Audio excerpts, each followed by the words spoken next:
Doctor V स महाजन रत्नागिरीहून बोलतात आपल्याशी. हॅलो. हॅलो नमस्कार. बोला. नमस्कार. माझे 3 प्रश्न आहेत. हा. एखाद्या स्त्रीला जर हयात पत्रानं जर एक इस्टेट दिली असेल तर तो तिचा ऍब्सोल्यूट राईट असतो असं सुप्रीम कोर्टाचं डिसिजन आहे. आता सध्या याबाबत काय कायदा आहे? ते ऍब्सोल्यूट ओनर आहे का ते जिवंत असेपर्यंत तिला हक्क मिळतो? दुसरा प्रश्न असा आहे की हल्ली वारसा हक्क देऊन सुद्धा या पुरुष प्रधान अर्थव्यवस्थेमध्ये बाप वारल्या वडील वारल्या आहेत त्या बहिणींच्या कडून हक्क सोडपत्र लिहून घेतलं जातं आणि त्यात बहुतेक अंडी इन्फ्लुएन्स असतो, घरचं प्रेशर असतं.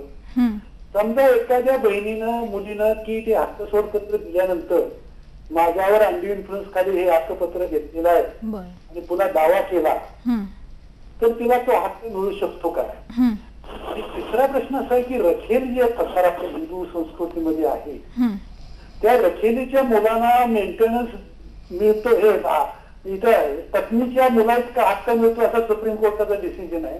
बरं. आणि दुसरी गोष्ट अशी आहे की त्या पत्नीला मेंटेनन्स हक्क मिळतो. तर म्हणजे द्विभार्या प्रतिबंधक कायदा काय फरक की दुसरी बायको केली तरी तुला मेंटेनन्सही मिळणार आहे, तिच्या मुलांनाही हक्क मिळणार आहे. बरं. हा कायदा चुकीचा नाही का? याबाबत आपलं काय मत आहे? धन्यवाद. धन्यवाद.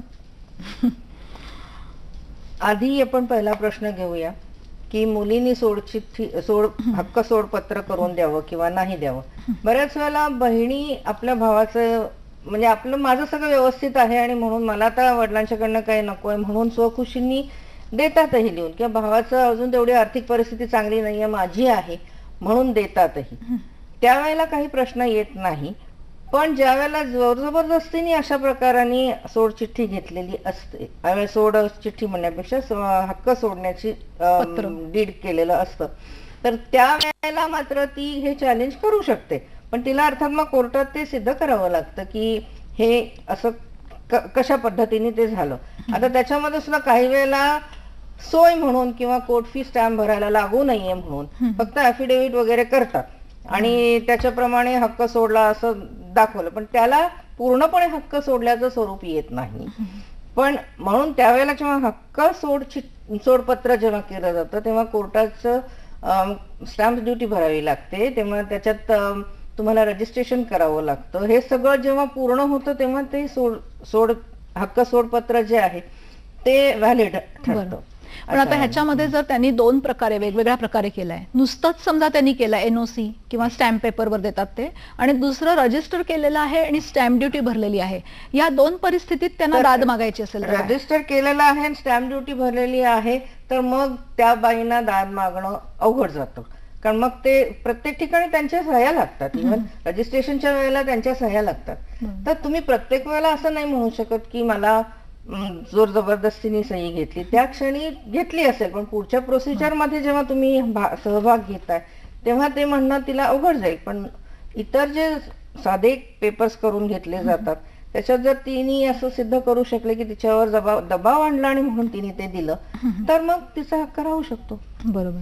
आता दुसरं असं आहे की त्यांना 2 ज्या पत्नी म्हणजे द्विभार्या ह्याच्याबद्दल त्यांनी विचारलंय की त्या दुसरी जी असते स्त्री तिलाही तेवढाच हक्क मिळतो का आणि तिच्या मुलांना? दुसरी जी स्त्री आहे त्या स्त्रीचे हक्क त्याची जर स्वकष्टार्जित त्या व्यक्तीची पुरुषाची स्वकष्टार्जित जर असेल काही इस्टेट तर त्याच्यामध्ये ती एक हक्क मागू शकते. कारण अनेक वर्ष ते दोघं नवरा बायको म्हणून राहिलेले आहेत आणि ती मुलं आहेत त्यांचा तर हक्क कोणी डावलू शकत नाही. जरी आपल्याला सामाजिकपणे आवडलं नाही, त्या कुटुंबाला आवडलं नाही, तरी ती मुलं त्या व्यक्तीची आहेत म्हणून नाही. पण वाडवडिलांची जी संपत्ती आहे त्याच्यावर त्यांना हक्क काही सांगता येत नाही. असं नाहीये की अनेक कारणांनी दुसरी बायको केलेली असते, घरच्या पहिल्या बायकोशी पटत नाही म्हणून ती त्रास देते म्हणूनही होतात लग्न, किंवा इतरही अनेक कारणांनी दुसरं लग्न होऊ शकतं का त्याला व्हॅलिडिटी लग्नाला नसली तरी सुद्धा त्या बाईंनी रस्त्यावर जावं असं अपेक्षित नसतं. त्यामुळे तिला राहण्याचे हक्क राहू शकतात अशा वेळेला.